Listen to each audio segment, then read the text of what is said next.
Assalamualaikum warahmatullahi wabarakatuh. Senang sekali kembali kita bisa bertemu di indahnya Ramadan. Saya Hilbram Dunar dan pemirsa, pada kesempatan kali ini kami akan membahas mengenai bebasnya Emon. Emon adalah seorang predator anak yang beberapa waktu yang lalu sudah bebas dan kembali ke rumahnya di Sukabumi. Tapi menurut info yang didapatkan, banyak warga di sekitar rumahnya yang masih menaruh kecurigaan terhadap Emon. Nah, apakah ini berpengaruh? Dan apabila ini kita hadapi atau kita dapatkan di lingkungan kita, rasa curiga, rasa khawatir, bagaimana kita melihatnya? Sebelum kita bahas dengan guru-guru kita saksikan dulu liputan berikut ini.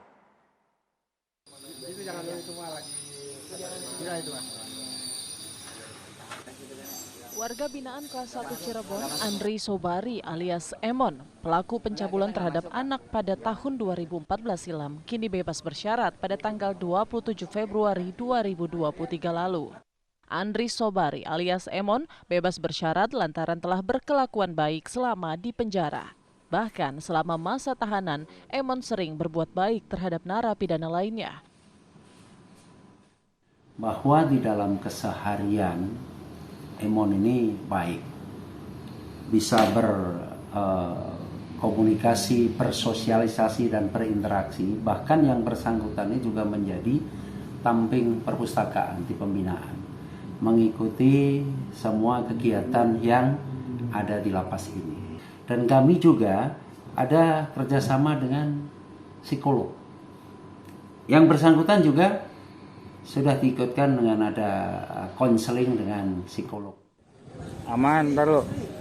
Sementara itu, meski mendapatkan bebas bersyarat, Andri Sobari, pelaku pencabulan 120 anak pada tahun 2014 ini tetap menjalankan wajib lapor ke Balai Pemasyarakatan Kabupaten Sukabumi.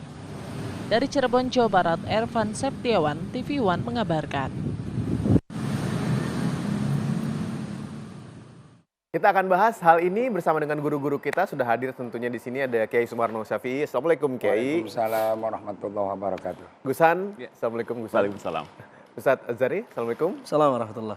Saya langsung mulai dari Ustadz Azhari terlebih dahulu. Okay. Apabila ada sesuatu yang membuat kita kurang nyaman, didasari oleh rasa curiga terhadap seseorang yang pernah melakukan sebuah kesalahan. Ya. Nah, apakah rasa curiga itu boleh kita miliki? Karena di sisi lain rasa curiga itu bisa juga membuat kita merasa was-was, mawas diri, memperhatikan keadaan. Bagaimana? Ya, waspada boleh. Bagian dari bentuk ikhtiar. Al-Ghazali punya diksi kayak gini dalam Ihya. Namanya al-ghibah fil qalb. Ngomongin orang dalam hati. Aplikasinya kayak gini, kalau saya ketemu orang asing, saya bilang kayak gini, ini pasti orang penipu, itu ngomongin orang tuh. Iya. Tapi kalau ngomongnya begini, saya harus waspada, ini di ruang publik, ini di terminal, ada banyak orang asing di sini, itu waspada. Normatif, normatif. Oke. Tapi ketika saya sudah pastikan, ini orang pasti penipu. Iya. Ini ghibah Asumsi fil itu ya? qalb. Masuk asumsi. Itu sudah menjudge orang. Iya. Nah, kita berharap setelah Emon keluar dari lapas menjadi warga binaan di lapas Cirebon itu mudah-mudahan semakin baik. Yang kedua, selain waspada bagi kita para orang tua, kita bisa ikhtiarkan untuk mengenalkan pentingnya atau memberi kesadaran kepada anak-anak kita pendidikan seks seusia dini mungkin. Tentu pendidikan seks yang saya maksud sesuai dengan range umurnya. Iya, betul. Kita mengenalkan misalnya beberapa organ yang sifatnya privasi, yang nggak boleh dipegang orang lain, ya nak ya. Apa aja tuh mah? Misalnya 4, mulut, lalu kemudian bokong, bagian depannya dan dada. Ini wilayah privasi, hanya ibu dan ayah yang boleh pegang. Kalau orang lain yang pegang, harus minta izin dulu sama ibu dan ayah. Yang selanjutnya juga ajarkan kepada anak bagaimana cara mereka menolak. Misalnya ada orang yang memegang bagian privasi itu. Mereka harus lantang menolaknya. Tidak, tolong, enggak. Ajarkan kata-kata itu. Bagaimana cara kemudian mereka mengekspresikan ketidaknyamanan. Yang begini-gini ini penting. Karena kasus-kasus semacam ini tentu tidak 1-2 orang pelakunya. banyak. Disitulah kemudian kewaspadaan kita harus meningkat. Di saat yang sama kita berhusnuzon, mudah-mudahan sudah banyak perubahan. Tapi di saat yang sama tadi pentingnya buat kita sebagai orang tua untuk lebih dekat kepada anak, berinteraksi kepada anak, memberikan pemahaman-pemahaman terkait yang tadi itu. Berhusnuzon, berprasangka baik, Kiai. Tapi di sisi lain kita tetap harus Waspada. waspada ya. Yang waspada ini mengarah ke curiga. Kalau curiga sendiri dalam hukum Islam seperti apa? Curiga itu tadi udah dijelaskan. Selagi kita tidak menjudge terhadap seseorang yang sifatnya umum normatif, itu bisa-bisa saja. Andai pun kepada seseorang pun seperti ke Emon, karena memang Emon sudah diponis dan sudah menjadi pelaku, yang kita curigai sekarang ini apakah sudah ada perubahan atau tidak? Iya, betul. Ya, ini yang kita curigai. Yang kedua, ya boleh saja lapas mengatakan selama di lapas dia berkelakuan baik. Ya di lapas ini kan dia nggak berhubungan, nggak berkomunikasi dengan anak-anak. Korbannya siapa? Anak-anak. Anak-anak. Saya ketawa kata tadi. Berkelakuan baik, ya di lapas itu semuanya orang dewasa. Ada nggak anak di lapas?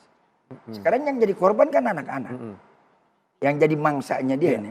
Korbannya. Bukan sedikit loh, 120 orang. Ini benar-benar predator luar biasa. Kalau 1-2 sih uji coba. Nah kalau 120 udah kedagingan, barangkali ini ada satu penyakit. Kedagingan bahasa. Bahasa Betawi. Ya, udah kalau Betawi bilang udah kedagingan. Kedagingan itu apa ya? Udah candu. Udah candu. Oh iya. Nah ini yang harus barangkali tadi psikolog juga harus turun tangan. Dan kemudian masyarakatnya sekarang kita edukasi. Iya, masyarakatnya gimana? Harus bagaimana caranya? Ya sama-sama mengawasi sekarang. Ketika udah turun dia kembali kepada masyarakat. Masyarakat curiga boleh, waspada silakan. Tapi ada satu pekerjaan PR yang berat adalah kita sama-sama membina mereka. Bukan mengasingkan mereka. Mereka yang pernah berbuat kesalahan. Iya, mengasingkan si Emon tadi. Jangan mengasingkan si Emon. Tapi bagaimana kita bisa membina, mengarahkan mereka.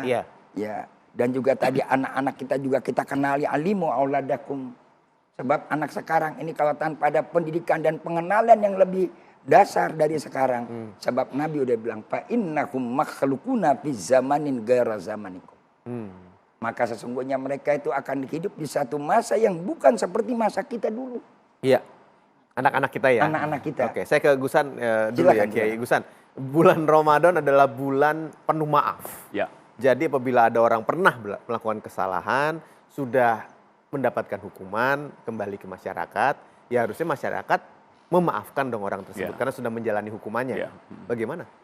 Memaafkan boleh, tapi jangan lupakan. Karena memang dasar atau fitrahnya manusia itu pasti punya dzon, punya prasangka, ya kan? Maka ketika kita bisa mengolah dzon itu tidak menjadi sebuah suudzon, tapi mengarah kepada levelnya lebih tinggi lagi kepada waspada, maka itu akan jauh lebih produktif daripada menjadinya suudzon. Kalau misalnya masuk ke wilayah husnudzon kayaknya terlalu terlalu tinggi gitu kan. Nah, kalau misalnya kita bagaimana mengelola ini semuanya, saya lebih melihat ada penelitian. Saya termasuk orang yang masih dzonnya masih ini dengan seperti itu karena penelitian mengatakan bahwa pelaku kejahatan seksual itu biasanya keluar dari penjara dan 5 tahun berikutnya itu 10-15% itu mengulangi lagi. Waduh. Dan 10 tahun sampai 20 tahun itu persentasenya 20-30% itu mengulangi lagi. Oh. Nah ini menjadi catatan untuk kewaspadaan kita semuanya bahwa perilaku seksual seperti itu memang harus ditangani serius ya. Si Emon ini kan bukan sekedar penjahat seksual semata, tapi dia pedofil. Dia orientasinya lebih kepada anak-anak kecil. Orientasi anak kecil ini memiliki makna bisa jadi dia lebih nyaman dengan orang yang bisa diperintah. Jadi ada relasi kuasa di dalam proses proses untuk melampiaskan hawa nafsu itu. Ada kepuasan, ya bisa jadi karena latar belakangnya terlalu tertekan dengan yang lain. Sehingga dia mencari sesuatu yang orang-orang anak-anak kecil yang bisa diatur oleh mereka. Gitu. Maka tetapi dengan waktu Ramadan ini memaafkan itu harus. Karena setiap manusia itu pasti pernah punya salah. Pasti pernah punya salah. Kalau itu kita kembalikan kepada kita, bahwa kita pun belum tentu tidak pernah memiliki salah sama sekali kan. Maka memaafkan itu harus, tapi jangan lupakan. Memaafkan boleh. Tapi jangan melupakan agar kita waspada. Ya, betul. Tapi bicara soal memaafkan, biasanya manusia itu juga sudah punya pendapat sendiri terhadap sesuatu atau seseorang. Menjadi cap kepada orang tersebut, ya, menjadi brandnya. Jadi kita ketika mendengar nama Emon langsung terpikir bahwa dia adalah predator seksual anak. Nah, mencap orang seperti itu apakah boleh, Kiai? Dan orang tersebut juga bagaimana kalau sudah nempel ke diri dia bahwa dia adalah seorang predator seksual anak?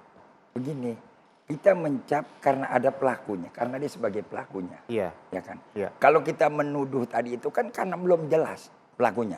Ketika dia sudah pelaku ya memang udah terlabel. Bahkan udah terhukum lagi. Udah menjalani hukuman. Ya bukannya cap. Memang udah stempel yang harus diterima. Tapi kan udah selesai hukumannya, udah keluar. Hukuman selesai. Perilakunya udah selesai apa belum? Belum tahu. Nah, inilah yang punya kewajiban masyarakat, saya katakan tadi adalah bagaimana setelah dia bebas kembali ke tengah-tengah kita, bukan berarti kita lepaskan begitu saja. Pengawasan sama-sama, pembinaan sama-sama. Mulai dari tingkat RT, RW, yang harus diberdayakan kepada masyarakat. Wattawasobil haq wattawasobil. Di sini peran ini yang harus berjalan sekarang. Iya. Kalau ini nggak punya peran begini, ya saya kira begini. Kejahatan kriminal apapun, semakin diasingkan dia semakin menjadi-jadi. Tapi ketika kita mengadakan pendekatan secara psikologis, maka dia akan jauh bisa berubah. Di zaman Rasul ada seorang yang tukang membunuh orang. Bahkan udah 99 orang dibunuh. Lalu ketika datang kepada Nabi, ya Rasulullah saya pengen masuk Islam. Saya udah akui dosa dia, diakui perilaku dia. Nabi bilang, apakah bisa saya masuk Islam? Bisakah saya masuk surga ya Rasulullah? Ya Muhammad, dia bilang. Apa jawab Nabi? Bisa. Catatannya gampang. Satu, disuruh baca 2 kalimat syahadah. Yang kedua, cuman satu, disuruh jangan berbohong sama Nabi. Artinya di situ ada kejujuran, ada ketulusan dari diri dia sendiri. Karena hal yang tadi katakan, tidak menutup kemungkinan 5 tahun kemudian, 15%, 20% itu masih melekat dan bisa akan terulang kembali. Jadi milieu lingkungan itu bisa membentuk.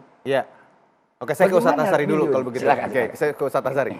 Ketika membahas mengenai yang dikatakan Kiai tadi, lingkungan membentuk orang tersebut, capnya masih nempel.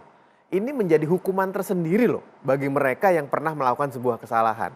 Dan kadang-kadang hukuman dari masyarakat itu bisa lebih kejam daripada hukuman di dalam penjara, di dalam lapas. Hukuman sosial yang begitu keras. Bagaimana Islam melihatnya, Ustaz? Ya, stigma sosial. Stigma dari sosial ini tentu punya efek yang lebih keras, menyakitkan bagi pelaku. Tapi itu konsekuensi ya. Konsekuensi. Betapapun masyarakat harus kita edukasi bahwa stigma itu kalau diteruskan juga tidak baik. Yang ada orang ini masih merasa tertekan dan seterusnya dan seterusnya. Yang juga penting kita bahas, Mas Hilbram, adalah tentang kenapa ini bisa terjadi. Variabelnya banyak. Satu antara lain, banyak sekali yang menjadi korban itu anak-anak yang kehilangan sosok orang tua di rumah.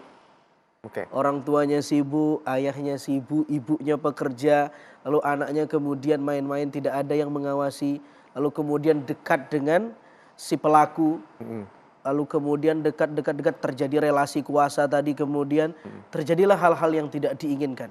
Anak kehilangan sosok ayah dan ibu, lalu kemudian anak tidak punya mitra, kepada siapa dia harus curhat, kepada siapa dia harus terbuka. Punya ayah tapi merasa tidak punya ayah, punya ibu merasa tidak punya ibu. Nah ini apa namanya, peristiwa ini, kejadian ini harus menjadi otokritik buat kita para orang tua untuk lebih menyelamatkan kapal kita masing-masing, membenahi kapal kita masing-masing, masukin awak-awak kapal kita ke rumah masing-masing, lalu kemudian dekat ke anak-anak, komunikasi intrapersonal, tanya gimana kesehariannya, ketemu sama siapa aja, belajar apa aja tadi.